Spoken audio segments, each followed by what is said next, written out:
Earlier, I told you how divorce is carried out traditionally in Igbo land. But you may be wondering, why do men go with raffia wine instead of the usual palm wine? The answer is symbolic. The raffia tree and its wine represents speed and abundance. In fact, a raffia tapper can collect many gallons of wine in a single day. But here's the catch. Raffia wine comes out fast, but within a short time it stops flowing.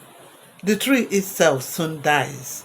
So when a man goes with raffia wine to ask for a divorce, it sends a clear message.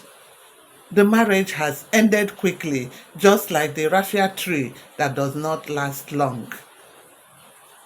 Palm wine, on the other hand, is never used to seek for a divorce. Why? Because the palm tree symbolizes endurance, patience, and long lasting relationships.